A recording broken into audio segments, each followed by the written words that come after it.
Well, I make that 11:10. I'm just going to give it one more minute just to give everybody a chance to join, and then I'll introduce myself. Thank you for joining early. Nice to see you, Peter. It's a nice t-shirt you've got there. Glad you like it.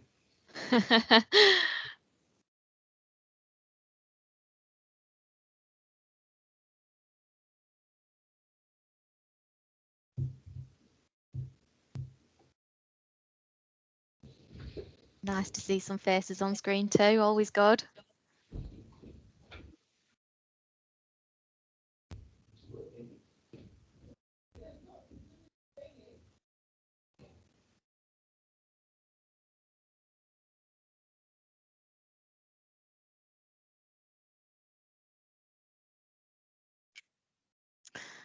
Okay, well, we're 1 minute past, so we'll make a start. Thank you very much for joining.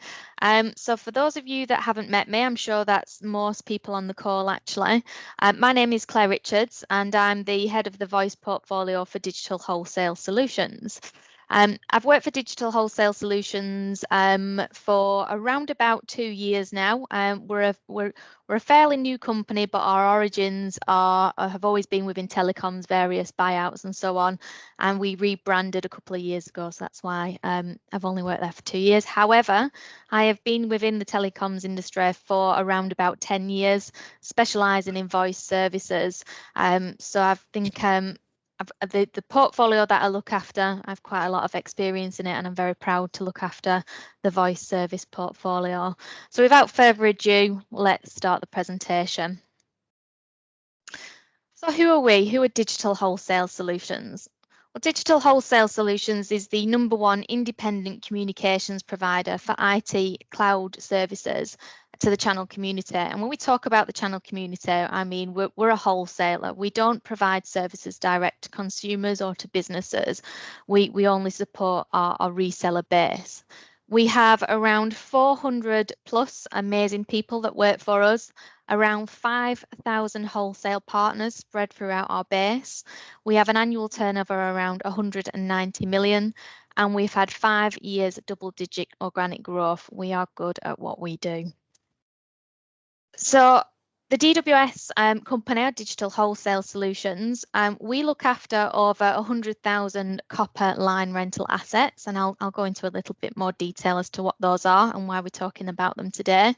But under our group sits Digital Wholesale Solutions, which is, as I've already mentioned, a voice connectivity, so that's broadband services, Ethernet, and mobile, O2 mobile tariffs, etc., and Vodafone. We wholesale those products to our partners.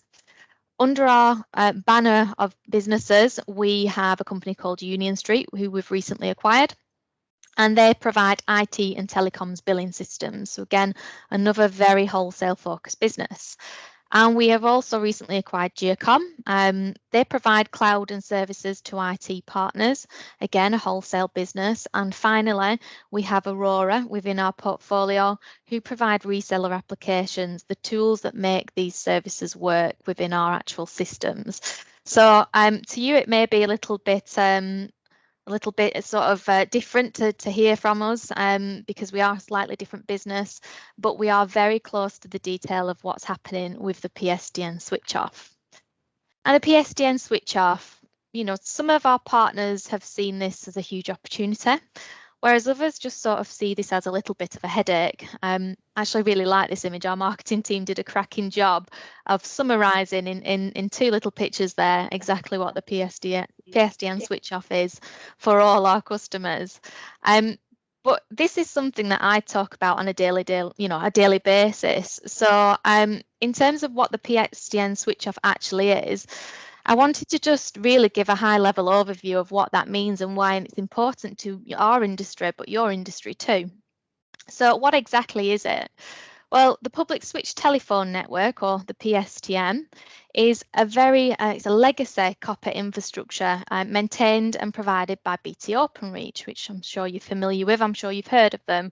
They're the engineers that come into our homes and our businesses to install telephone lines, and often probably just spend more time chatting to us and drinking cups of tea than actually installing telephone lines. but they do underpin the infrastructure within the UK for the UK telecoms industry.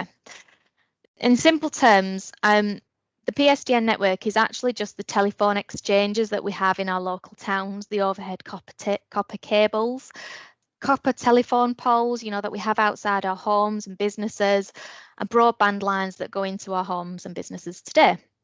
So it just provides absolutely everything that enables us to make and receive calls and to watch Netflix if we're looking at it from a broadband perspective. Now, with the rollout of more reliable fibre technology, legacy copper telephone lines will become obsolete. Just got a reminder coming up there. There we go. So copper telephone lines will become obsolete. So in December 2025, all copper-based services, now that includes telephone lines that are provided over copper and broadband lines that are provided over copper, will need to transition to full fibre solutions. Any remaining telephone lines will have the capability to make and receive calls switched off. The infrastructure might still be there, but you won't be able to use it because it is just not maintainable by Openreach, because there's much better technology which will be much better for us to use. So the challenge is here that some of our devices that we know today may not be fibre compatible or IP compatible. So the real question is, are we all ready for the switch off? Are we all ready to make sure that our devices are actually working on this new technology? And that's why I'm here to talk to you today. So just to give you a bit of an overview, this slide's a little bit detail heavy, but I'll talk through it. 2025 may seem like a long way away, but actually the change is happening now. We initially launched, or Openreach initially launched their intention to switch off the PSTN network back in 2018. And they very swiftly moved on, from having a general awareness piece, making people aware that this was happening, to actually having their first stop sell exchange. Now, I'm going to cover stop sell off in a second and explain why that is important to us. But as of June this month, there is actually 117 exchanges that will become stop sell, and by October, those stop sell exchanges, because Openreach keep adding and adding and adding to the tranches, and more exchanges keep coming along as and when they roll out the fibre coverage. That actually means that by October 2022, which is only 18 months away, actually over 3 million UK premises will be in a stop sell area. Now, stop sell means no new supply of copper products. So if a business sets up, hospitals, any organisation sets up to provide new services, there won't be any supply of these copper products into their properties. But that doesn't just mean new supply, it's regrades of broadband services. When we upgrade from ADSL, very basic broadband services that we used to have when we initially launched broadband, when we actually regrade to FTTC, which is fibre to the cabinet, actually you won't be able to move on to those products. It will have to be a different variant which is more IP compatible. And this is really important because we've already seen the Salisbury exchange was the first exchange. We've now got another 117 added to that list. There's more to come October this year. So actually the change really is happening now. We really do need to be prepared because it will impact our existing customers. Now, by September 2023, what you'll see is a stop sell of all copper products across the UK. So really, this will start impacting us pretty soon. It won't just be by December 2025. You need to have made the decision to move. You need to be making the decision to move now and looking at your base and so on and finding out how this impacts you and what you need to do. Now, just under here, on the bottom here, is a bit of an overview of the UK fibre coverage, so you can actually see what's happening across the country. And I've just put a little diagram on there to help anybody that's not living and breathing telecoms on a daily basis like I am, have a bit of a visual image as to what these products actually mean. So ADSL is copper all the way from the local exchange to the premises, or to our homes, to our businesses, to our organisations. FTTC, fibre to the cabinet, is fibre to the little green box that sits on the end of our streets, our roadsides, etc. Everybody's probably seen them, but we've probably not realised exactly what they are. And then from that cabinet to our homes and businesses and organisations is a copper line. And FTTP, full fibre to the premise, is a full reliable fibre connection to the premise. And these are much more reliable connections.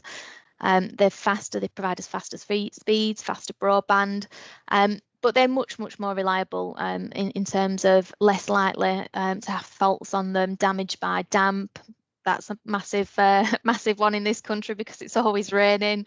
But copper actually can be impacted by weather conditions and things like that. So full fibre is the way forward. And as you can see there along the bottom, you've got your full fibre to the cabinet, 30 million, 2.7 million, and then copper, which is 30 million. And as we go along here, you can actually see the FTTP increasing and the copper dropping off. So you can see there that this change really is happening. And it's not just underpinned by Openreach. Other providers are getting onto the back of this as well because they understand the importance of better fibre connectivity. So providers like TalkTalk, Virgin Media, Sky, they're all supporting this and adding to the infrastructure within the UK. Now for you, there are 3 essential steps to enable you to try and prepare for this big change within the UK telecoms industry. 1 is to make sure you engage with your service providers. 2 is to prepare and plan, and 3 is make sure you implement and do it as soon as possible. So I'm just going to quickly run through some tips and advice on how you can prepare for this change. So service provider engagement. You don't need to be an expert in technology to understand what your organisation needs to do to be prepared for the PSTN switch off. All you need to do is engage with your service provider. They will really help you understand what you have now in terms of equipment and hardware, telephone lines and technology, and they will design a solution that's right for your organisation, because it's not just within your best interest to make sure that you're prepared for the change, it's within theirs as well, because the last thing they want to do is for you to have service issues. So make sure you're having those conversations with your service provider now. And engage with companies that provide you with this equipment. So if you have telephone lines and telephone lines and any other devices, engage with the companies that are providing you with these services, because they will be aware of this change and they will be able to advise you on what you need to do as an organisation to be prepared for it too. Preparation and planning. In some cases, you just do need to be aware that some things that we use on a day-to-day basis, like personal alarms, card payment terminals, security alarms, all these types of critical devices may not work on new technology. I think as an industry, we have been heading towards IP, so internet-based protocol technology. Basically telephony signals that can travel over the internet, a bit like we do at the moment when we call using WhatsApp or Facebook Messenger or iCall and things like that. That is all it is, but your technology and your devices need to be able to be IP compatible. So what you can do if you are using any of these devices within your organisation is find out what devices you have and if they're IP compatible. If they're not, you need to be prepared to make changes to these devices. So consider the costs that you might incur and the timescales of what you have to do it. Take action to do an audit of your services as soon as possible. Plan for the change because it could take time. Don't get left behind. Make sure that you're doing these things now because, as I've mentioned with that very wordy slide with the timeline on, the change is happening now. And support. So it's not all on you. There are businesses and organisations and places where you can go for some additional support on this. I would say, at the moment, make sure that your organisation is fully aware of the PSTN switch off. The major stakeholders and decision makers are aware of it and the impact that it may have on you. Flag these early. Make sure that your business is prepared and well educated on it.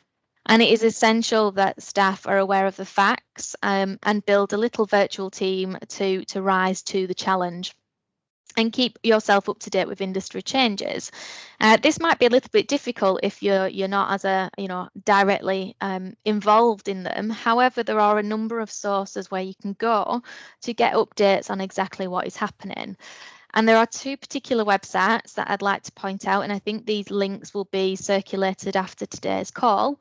But openreach.com, if you have a look on there, the Openreach underpin our the biggest network within the UK. There is lots of information on the fibre rollout, fibre broadband, and retiring the copper network, and it's very informative. So please do take a look at that if you'd like to try and understand a little bit more about what's happening. And then the other website on there is thefutureofvoice.co.uk, and there are links on there to try and help you understand exactly, what you need to do after the PSTN is closed down. Lots of helpful tips and everything on there. But last but not least, most UK service providers will have their own dedicated information page too. So have a look on your service provider's website. Have a quick Google of the name and PSTN switch off, or the Great switch off, the Openreach switch off. There's lots of terminology for it, but they will have content on there to help and support you. And last but not least, actually, I forgot I popped this slide in, but last but not least, I will give you an email address of one of our account managers if you would like to ask any questions. But just to summarise today's session, and I thank you all very much for listening to me drone on about it for the last 20 minutes. The change is already underway, so you must act now. Make sure that you're prepared and you engage with your telephony provider, the people that provide your lines and broadband services. Engage with anybody that provides your hardware and equipment, because they will be aware of these changes and they will be able to advise you what equipment you may need to start purchasing, or if the equipment you've purchased in the last 24 months or 5 years or something was IP compatible. They'll be able to help you with that. Identify your customers and what devices they use, because the last thing you want to do is make a change and have not factored in how it may impact them. And build and start your communication plan internally and externally. If you're making changes, you may need to start setting the scene for your customers now. And then last but not least, just embrace the opportunity to take your customers on the digital journey. Better technology will bring about more reliable and better services, faster broadband, and there's only a benefit to it. There's no downside to this, so just don't get left behind. Thank you very much. As I've mentioned, if you do want any more information from Digital Wholesale Solutions, or if you are a service provider, you want a little bit more information, I've put my colleague's email on here, matthew.wilcock@digitalwholesale-solutions.com. He's very kindly offered to help me with any questions, so please do email Matthew if you need any further support. And thank you very much for your time. Thank you very much indeed, Claire. Very useful information. And as Claire said, if you guys got any more questions at all, feel free to contact DWS, Matthew at DWS, who actually are our own wholesale provider of broadband and connectivity. Or indeed contact us at Yorbl. We'll be happy to pass questions on or deal with anything you need on that side. If you'd all like to move off now, you can go back to the Canopy system, and you'll need to click on the standards or barriers session, which I think is going to be very interesting indeed. Look forward to seeing you there, and thanks again, Claire. Bye-bye.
Hello, everyone. This meeting is now over. Please return to the Canopy system and rejoin the next meeting. I will now be closing up this meeting. Thank you very much.